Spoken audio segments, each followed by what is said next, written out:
Hey, okay, we're going to talk about movement now. So, first things first, I like to always make sure that I like to change the wording of rest day.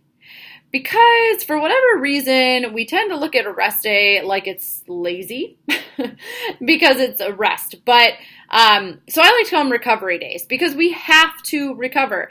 The only time that our body is able to get stronger is when we're recovering, not when we're actually working the muscle. So think about this. If most of you have either done CrossFit or know something about CrossFit, there is a workout called Grace where we do through 30 clean and jerks for time. The first 10, you feel pretty good because you're fresh, right? The next 10, things are starting to get a little dicey, right? And then those last 10 are hard because as you are working out, you're actually getting weaker. You're breaking down those muscle tissues. It's not until after you're done that muscle protein synthesis starts to kick in, where we're building the muscle and we're allowing it to recover and come back stronger. So this is why it's so important that we are not working out every single day and not giving ourselves those rest days. Like, I'm sure some of you have actually had this happen where you've taken time off because and it probably was, you probably didn't want to. It was probably something inevitable happened and you were not able to work out for a few days and you were like, oh my gosh, I'm losing all of my gains. And then you came back and you PR'd something. Yeah, because our body needs the rest, and sometimes that's why like deload weeks are so important, where you don't push yourself as hard, and having these recovery days are so important. So, with that said, what does a recovery day actually look like? Like, it doesn't mean do nothing. And I think that's the biggest misconception, if you need a day to do nothing, maybe take, like one of those. But for the most part, what I like to tell people is, aim to hit 10,000 steps. So make sure you're getting the movement in, because our body wants to move. And if you don't move your muscles, then they don't think they have to work at all. And this is where atrophy comes from, where if you don't use it, you lose it. It's the same thing. So we don't want to do nothing because we don't want to tell our body we don't actually need those muscles. In order for them to recover quicker, we want to make sure that we're still moving around throughout the day. And that probably makes sense to you because I'm sure that you've had like a squat session or something like that where if you went home and like just sat and did nothing for the rest of the day, then all of a sudden, or you've had to like sit in a car for a long time and not move, you get up and you're like, holy shit, I am so sore. That happens because of that reason. Where if you were to get up and like you walked around all day, or you were just super busy, maybe you rode a bike the next day, like you're like, oh, I'm not nearly quite as sore as I thought I was going to be from that session. And it's because you've kept them moving, you've kind of forced them to recover a little bit quicker. So whatever that looks like I said, maybe it's 10,000 steps a day or for the day, like you just go on a nice walk, maybe it's biking, yoga, paddleboarding, whatever it happens to be, try to get some movement in, but maybe it's a different hobby than going to the gym.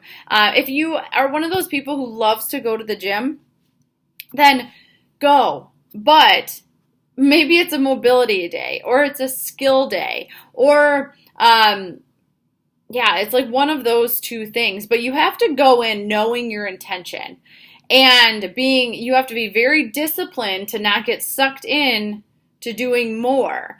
If you really want to mental train, go ahead and get on the rower for 45 minutes at a slow and steady pace, or the assault bike. I don't know why you would do that, but you can, and like that would be something that you could do. So that way, but again, it's slow and steady. We're not getting out of breath. We're not racing somebody. We're maybe practicing some of those skills that we've neglected throughout the week, but it should all with the intention that you're not going in to do a lot of hard, difficult work. So if you can't go to the gym and set that intention and stick to it, then keep your ass out of there because you need to make sure that you're taking the time to recover. Okay, so as far as movement goes, that is not And I usually say like 2 days a week we should be recovering. But the important thing is that you need to listen to your body when it comes to this. And this is not I'm not giving you permission to not show up to the gym and do the work, but I am giving you permission to listen to your body. And sometimes we get really caught up in like, I have to work out 5 days this week, or I have to go today. It's not my rest day. But your body doesn't know time, if that makes sense. So from Sunday to Saturday, if you're like, I have to work out 5 times, why? Like, your body doesn't reset on Saturday or Sunday and like it knows it's like, oh, it's a new week. If you don't get 5 workouts in, I'm going to know. Like, no, it doesn't really do that. So you have to be careful that you don't get into that mindset too much. Like 4 to 5 days a week is great. And if there's a week when you're really, really stressed, again, you're going to need more recovery. If you are a shift worker and you're a firefighter or anything along those lines, or you just work at a really high stress job, then you might need to take 3 days off a week. And it's more, for most people, it's more of a mental shift than physical. Physically, your body is like, oh, thank you. Like, this is exactly what I needed, just some low intensity stuff. But mentally, we can find that really hard to break through. And, you know, I work with somebody and she's amazing. She's a good friend of mine, so I know she won't mind me sharing this. And we had a hard time because her life, I mean, she is an athlete. But she was used to training 5 days a week minimum, 2 hours a day minimum. But seasons of life change. She is now in school. She's going to school full time. She's working 3, 4, 5, I don't even know, so many jobs. And training, it just couldn't be that top priority anymore. And so it was really hard for her mentally to pull back. And sometimes she got to the gym 2 times. Sometimes it was 3. If she was lucky, we're hitting 4.